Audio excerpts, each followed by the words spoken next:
সবাইকে আসসালামু আলাইকুম। আশা করি সবাই ভালো আছেন। হিন্দু মুসলমান সকলে ভাই ভাই। হিন্দু মুসলমান আমরা সবাই একসাথে মিলেমিশে বাস করি। হিন্দু মুসলমান বৌদ্ধ খ্রিস্টান যা ধর্ম আছে আমাদের বাংলাদেশে সবাই একসাথে মিলেমিশে বাস করি, কিন্তু তারপরও দেখা যাচ্ছে আমাদের মধ্যে সংঘাত সৃষ্টি হয়েছে। হিন্দু ও মুসলমানের মধ্যে দ্বন্দ্ব সৃষ্টি হচ্ছে।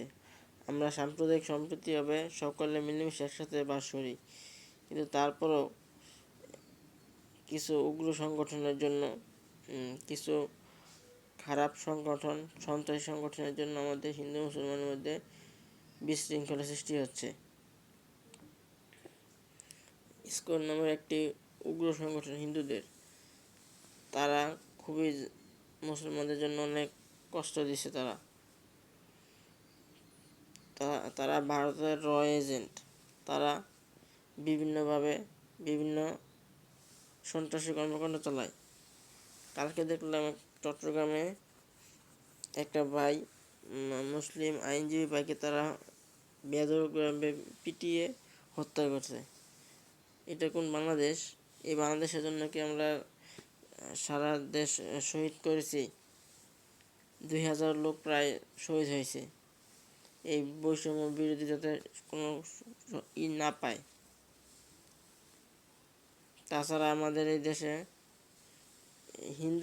হিন্দু মুসলমান সকলে মিলেমিশে একসাথে বাস করবে, কোনো দ্বিধাদ্বন্দ্ব থাকবে না, একত্রে মিলেমিশে বাস করতে হবে।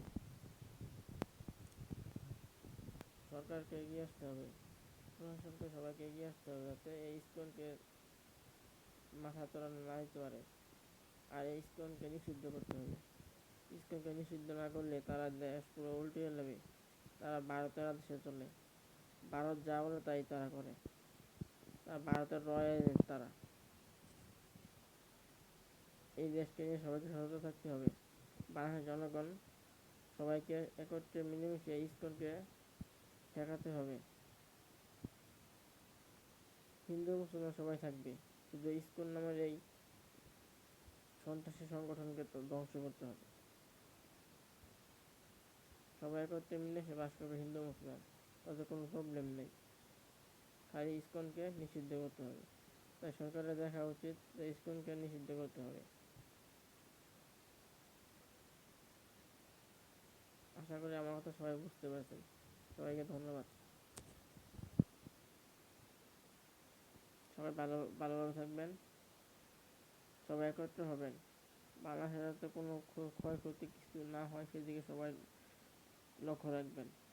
যত ষড়যন্ত্র হোক না কেন, আমরা সবাই সবাইকে মোকাবেলা করব।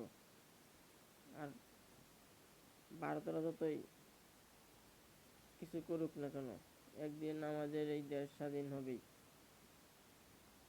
সবাইকে ধন্যবাদ। ভারতের আগ্রাসন থেকে সবাইকে খেয়াল রাখতে হবে, যাতে কোনো ষড়যন্ত্র সৃষ্টি না করে। একদিন পর এক এক ফেতনা তারা সৃষ্টি করে।